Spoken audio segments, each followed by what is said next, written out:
Bapa yang Maha Baik, kami bersyukur atas rahmat-Mu, atas karunia-Mu. Sepanjang hari ini Engkau telah memberi kami teman, pasangan hidup, anak, rezeki.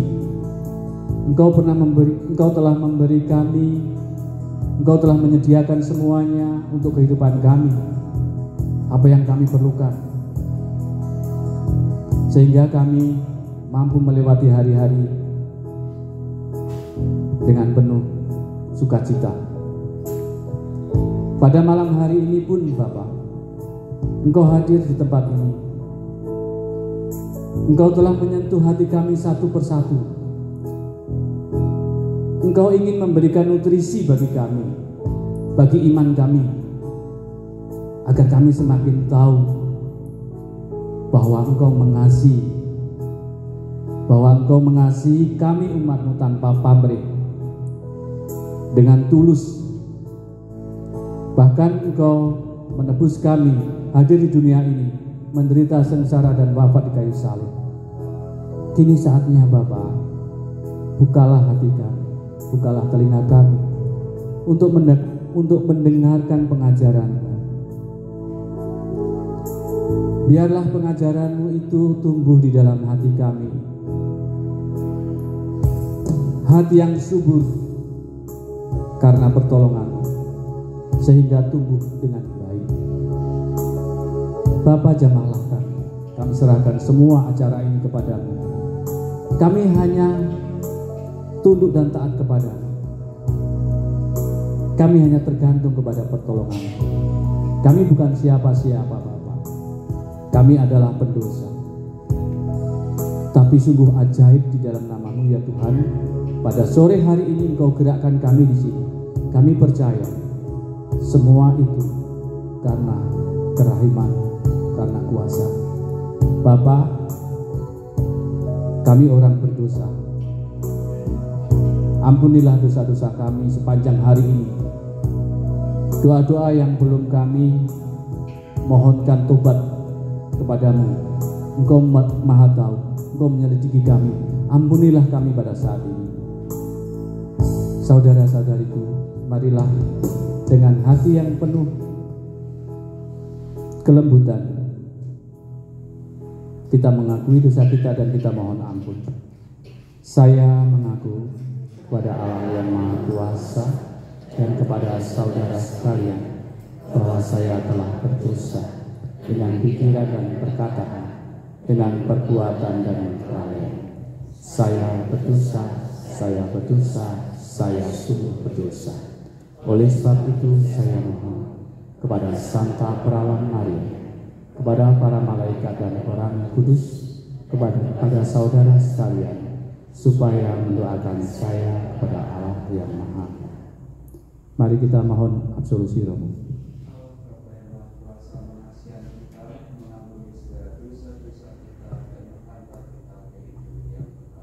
Amin.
melabuhkan kemenangan kita.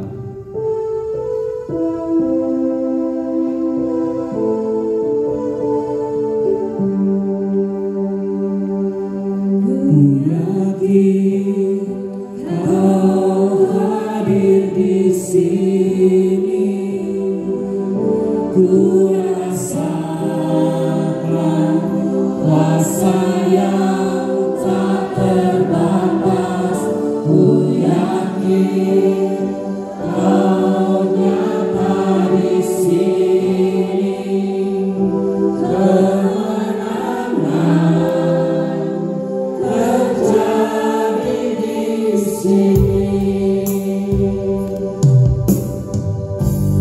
Ku menyembah dalam kudus hadirat-Mu, hadir tata kasih karunia-Mu Bapa.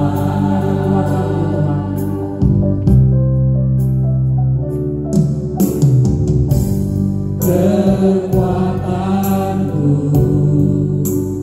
hanya dalam hadirat-Mu,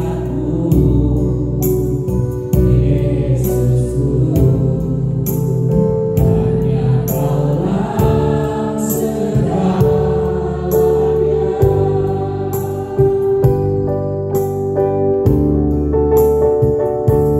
yakin Kau hadir di sini, ku rasakan kuasa yang tak terbatas. Ku yakin Kau nyata di sini, kemenangan terjadi di sini. Kita sembah dengan hati.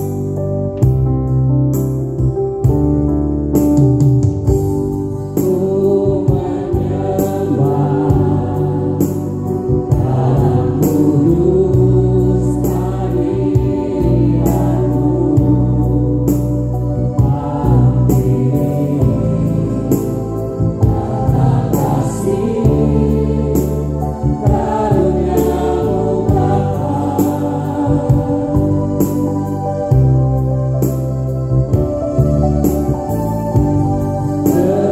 Kekuatanku hanya dalam hadirat-Mu, Yesusku. Hanya Kaulah segalanya.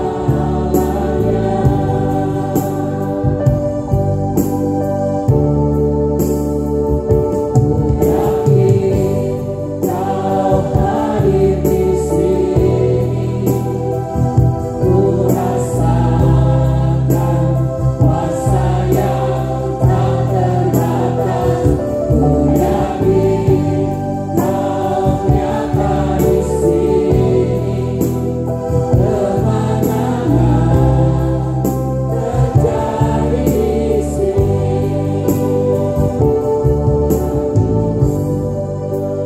Hadir di sini, ku rasakan kuasa yang tak terbatas.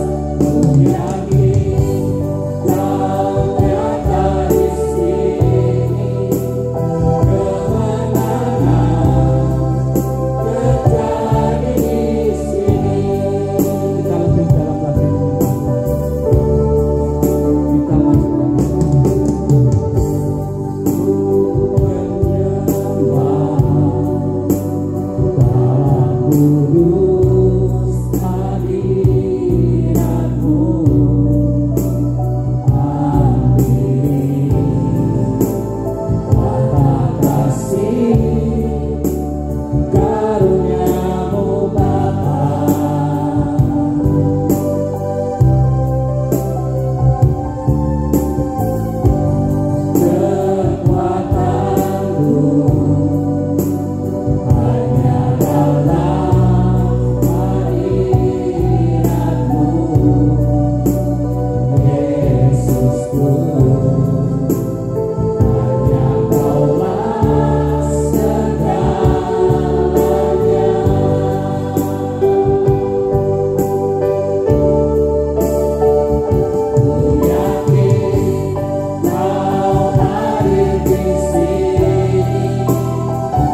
Izinkan kami Tuhan merasakan sentuhan sepanjang hari.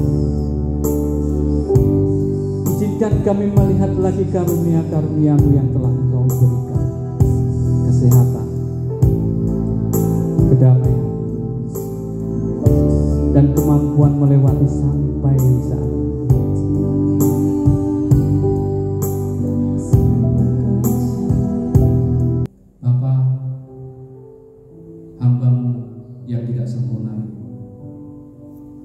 Sebentar lagi mau mendengarkan pengajaran dari Romo.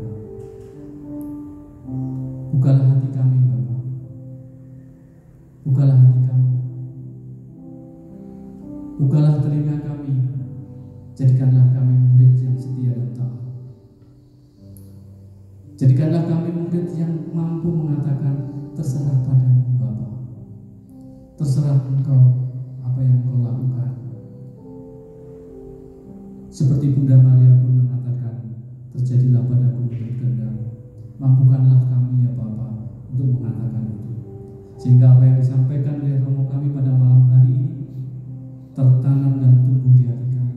Dan kami boleh mewartakan kepada saudara-saudara kami dengan senyum kami, dengan wajah kami, dan dengan perilaku kami. Bapa, kami juga mohon, pakailah Romo kami sebagai altar untuk menyampaikan segala pengajaran. Biarlah apa yang disampaikan Romo kami adalah yang Engkau kehendaki dan Engkau sendiri yang hidup. Kami percaya itu akan terjadi. Kami percaya. Bapak Ibu yang terkasih, marilah semua pujian, doa-doa kita sebelum kita mendengarkan pengajaran. Semua kita persatukan dengan doa yang diajarkan oleh Tuhan kita sendiri. Bapa kami yang ada di surga, datanglah kerajaan, jadilah kehendakmu di atas bumi seperti di atas surga. Berilah kami rezeki pada hari ini, dan ampunilah kesalahan kami, seperti kami pun mengampuni yang bersalah kepada kami. Dan janganlah masukkan kami ke dalam pencobaan, tetapi bebaskanlah kami dari yang jahat. kemuliaan kepada Bapa dan Putra dan Roh Kudus. Terima kasih. Mohon tepuk tangannya untuk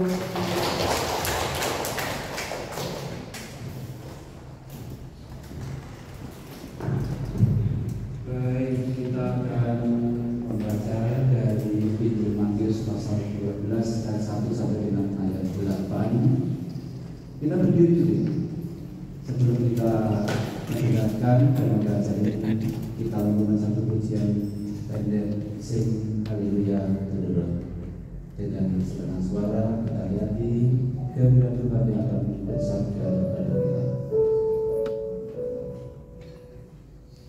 Sing haleluya to the Lord.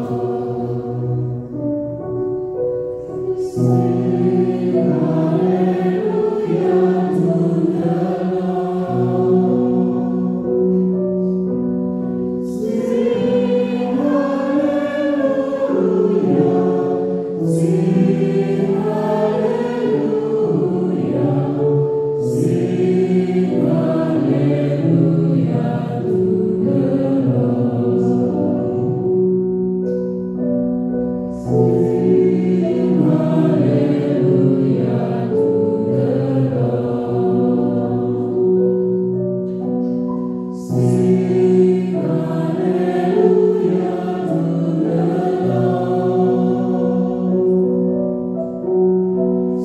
Sing haleluya. Sing haleluya. Sing haleluya to the Lord. Tuhan, buatlah kami pantas untuk mendengarkan firman-Mu dan menerima kekuatan daripadamu. Murid-murid memetik gandum pada hari Sabat. Saya membaca ayat yang ganjil, Ibu Bapak membaca ayat yang genap. Pada waktu itu, pada hari Sabat, Yesus berjalan di ladang gandum. Karena lapar, murid-muridnya memetik bulir gandum dan memangkangnya.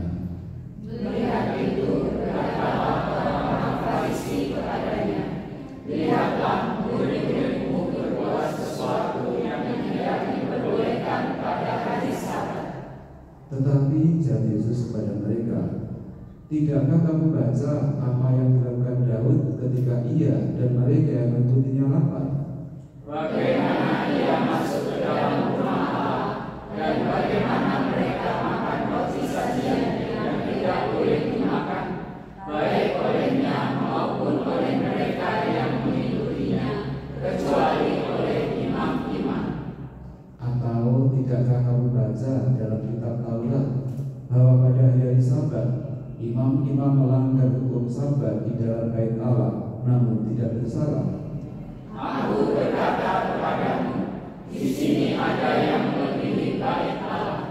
Jika memang kamu mengerti maksud firman ini, yang kukehendaki ialah belas kasihan dan bukan persembahan, tentu kamu tidak menghukum orang yang tidak bersalah. Karena Anak Manusia adalah Tuhan atas hari Sabat. Demikianlah sabda Tuhan. Terpujilah Kristus. Silakan duduk. Ibu Bapak, saudara-saudari sekalian, apa kabarnya hari ini? Luar biasa. Semoga tidak kedinginan ya.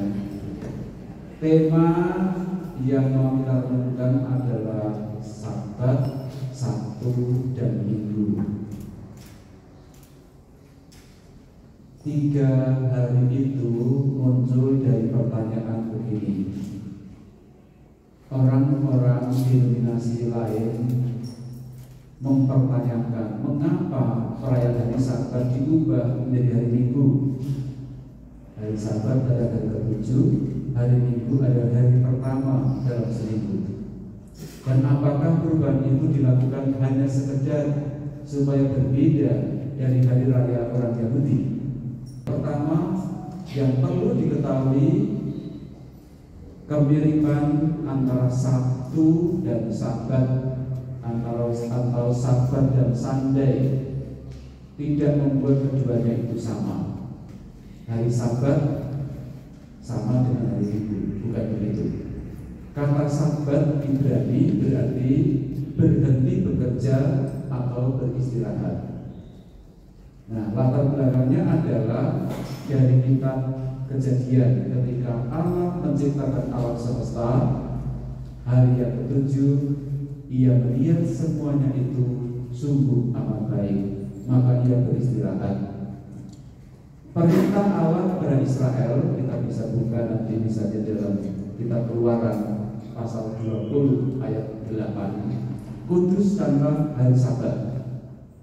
Nah, bagaimana dengan kita orang-orang Katolik ini? Kuduskanlah hari Sabat tidak boleh dipahami sebagai pengudusan hari ke-7, tapi harus dipahami dalam konteks karya penciptaan Allah dari hari pertama sampai dengan hari ke-7 itu. Allah bekerja menciptakan selama 6 hari, lalu Allah beristirahat pada hari ke-7. Kitab Kejadian pasal 2 ayat 2. Dan memang hari Sabat dilaksanakan pada hari ke-7, atau kalau sekarang adalah hari Sabtu. Sabat itu hari Sabtu. Maka sebenarnya istilah pada hari ke-7 mempunyai makna yang lebih dalam, bukan hanya sekedar berhenti bekerja, tapi secara teologis dikatakan bahwa tindakan kreatif Allah terus-menerus melingkupi dunia. Allah terus bekerja, Allah terus berkarya, seperti ditegaskan Yesus dalam Injil Yohanes pasal 5 ayat 17. Bapakku bekerja sampai sekarang, maka aku pun bekerja juga. Istirahat Allah, istirahat Yahweh tidak menunjuk pada Allah yang tidak aktif, tapi lebih kepada Allah yang seolah menikmati hasil ciptaannya yang sungguh amat baik. Jadi di awal saya mengatakan itu dalam kitab Kejadian pasal 1 ayat 31. Allah melihat semuanya itu sungguh amat baik, maka Ia berhenti. Jadi istirahat Allah di sini berarti Allah menikmati karyanya yang begitu indah. Nah, dari dua hal itu kita masuk ke yang ketiga, motivasi mengenang karya Allah dalam merayakan hari Sabat tampak jelas dalam kitab Ulangan, yaitu mengenang karya penyelamatan Allah. Maka mengenang karya Allah terbesar adalah mengenang pembebasan dari Mesir. Allah beristirahat pada hari ke-7 adalah Allah yang sama yang membebaskan Israel dari penindasan Firaun. Baik pada karya penciptaan maupun karya penyebarannya, Allah menampilkan diri sebagai pribadi yang menghadapi pribadi. Jadi pribadi dengan pribadi. Maka dalam peristiwa doa pada waktu penyembahan itu adalah relasi paling dekat kita. Allah menyapa kita dengan bahasanya, kita menjawab apa yang ditawarkan Allah itu. Dan yang paling inti adalah dalam perayaan Ekaristi ketika kita menyambut komuni, roti surgawi. Nah, yang keempat, motivasi mengenang karya Allah inilah yang mendorong gereja para rasul dengan cepat memindahkan istirahat khusus dari hari ke-7, hari Sabat, hari Sabtu itu ke hari pertama. Nah, cukup jelas ya. Kalau Sabat pada hari ke-7, Minggu adalah hari pertama. Karena Kristus bangkit pada hari Minggu. Jadi pengenangan karya Allah yang terbesar bagi orang Israel adalah pembebasan bangsa Israel itu dari Mesir. Bagi umat perdana, karya terbesar Allah adalah pembebasan manusia dari perbudakan dosa, dari kuasa maut masuk kepada karya kebangkitan. Maka mengenang karya Allah bagi gereja perdana memindahkan istirahat hari ketujuh itu di hari pertama, karena Kristus bangkit pada hari Minggu. Hari Minggu mengingatkan para rasul pada pembebasan sempurna yang dilakukan Kristus melalui sengsara dan kebangkitannya. Setiap kita merayakan Ekaristi, kita merayakan mengenangkan hidup, sengsara, wafat, dan kebangkitannya. Manusia tidak berhenti hanya ketika ia mati, karena ada kehidupan sesudah kematian. Maka karya pembebasan yang terbesar dalam karya keselamatan Allah ini dipandang sebagai karya pembaharuan ciptaan lama yang sudah dirusak oleh dosa. Misteri penciptaan mencapai kepenuhan dalam misteri Paskah, yaitu wafat dan kebangkitan Kristus. Maka kesimpulannya, Sabat, Sabtu, dan Minggu ini sejak para rasul, perayaan hari Sabat dipindahkan di hari Minggu. Kisah Rasul pasal 20 ayat 7 menjadi dasar, atau dalam bahasa tetangga kita menjadi dalil. Dalilnya mana? Kamu orang Katolik merayakan misa hari Minggu, dalilnya mana? Dalilnya adalah pada hari pertama dalam minggu itu, ketika kami berkumpul untuk memecah roti. Para rasul menyebut hari Minggu sebagai hari Tuhan. Nah, pada awal mula praktek ibadat hari Sabat di Bait Allah berjalan bersamaan dengan praktek ibadat hari Minggu di rumah untuk mengenangkan kebangkitan Tuhan. Kisah para Rasul pasal 40, pasal 2 ayat 41 sampai dengan 47 mengatakan apa? Di setiap awal pekan di hari pertama minggu, mereka orang-orang yang ada di jalan Tuhan itu berkumpul bersama-sama, memuji memuliakan nama Tuhan dengan bernyanyi dan bermazmur, membaca kitab suci, mendengarkan pengajaran para rasul, dan berpuncak dengan memecah-mecahkan roti. Itulah pula yang kita lakukan setiap hari Minggu. Maka pertanyaan kecil adalah, kalau saya hari Minggu ikut perayaan Ekaristi, apa yang menjadi motivasi? Apa yang menjadi daya penggerak? Kalau hanya sekedar motivasi bahan, kita belum menjadi orang Katolik. Karena orang tidak baptis pun bisa datang. Mengapa saya ikut misa? Mengapa saya sampai hari ini tetap menjadi orang Katolik? Dari 0,58% kita itu di Kursupan Purwokerto sedikit sekali. Di Wonosobo dari sekitar 800-an ribu, yang Katolik hanya berapa? 800 orang. Sedikit, kecil. Tetapi yang kecil itu harus makin berisi, karena percaya Kristus hidup di dalam hati kita masing-masing. Amin kan? Kalau kita mengatakan amin, berarti renungan sudah selesai. Tuhan memberkati kita sekalian. Amin. Sampun. Terima kasih untuk pertanyaan yang baik. Bro Ensis, Bapak Ibu yang terkasih, kita merasa menang hari ini? Merasa menang dah? Menang ya. Kalau zaman dulu, waktu saya kecil itu masih diajarkan gini, hari Minggu itu hari untuk healing, jalan-jalan, istirahat. Tetapi ternyata sekarang kita tahu, saudaraku, kita harus merenungkan peristiwa-peristiwa penyelamatan, bagaimana karya penyelamatan itu, sehingga hari Minggu bermakna dan menyelamatkan kita. Semoga begitu adanya. Sekali lagi tepuk tangan buat Romo. Saya pasti mengucapkan kepada orang muda yang sudah hadir di tempat ini, tepuk tangannya buat orang muda. Karena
kabulkanlah doaku dan seruanku sampailah di hadapan-Mu. Berdiri hamba-hamba-Mu ya Tuhan, yang pada bulan ini merayakan ulang tahun, merayakan anugerah kehidupan yang Kau limpahkan kepada mereka, nafas kehidupan baru, bertambahnya usia untuk hidup di dunia ini. Kami mohon berkat-Mu untuk saudara dan kami ini. Semoga mereka Kau berikan rahmat kesehatan jiwa raganya, Kau jauhkan dari berbagai mara bahaya, Kau sertai dan mendampingi sepanjang usianya, dan lebih dari itu semua Kau berikan kelancaran dalam usaha-usaha dan pekerjaan mereka masing-masing, sehingga mereka tak pernah terpisah daripada-Mu. Berkat-Mu Tuhan turun atas mereka sekalian, dalam nama Bapa dan Putra dan Roh Kudus. Amin. Selamat ulang tahun kami ucapkan. Harus selalu ingat apa yang dikatakan Romo, sharing adalah kekayaan, bukan sesuatu hal yang murah. Jadi tidak boleh diender-ender mana-mana. Ya, sepakat. Oke, ada yang mau sharing dan bertemu dengan dia atau oh iya, itu, mari silakan. Mau tepuk tangannya biar semakin menyala. Terima kasih atas waktu yang diberikan. Silakan Ibu yang punya pengalaman luar biasa. Oh ya, silakan Bro. Ya. Wah, koncoku ini. Salaman dulu. Selamat malam Bapak Ibu semua. Saya juga mau sharing kalau begitu. Ini saya tak jujur di sini. Saya mau sharing. Beberapa tahun yang lalu, betul ini saya itu pernah mengalami kekeringan yang sangat dalam. Kita akan tutup dengan doa. Mari kita berdiri. Kita akan tutup acara kita pada malam hari ini.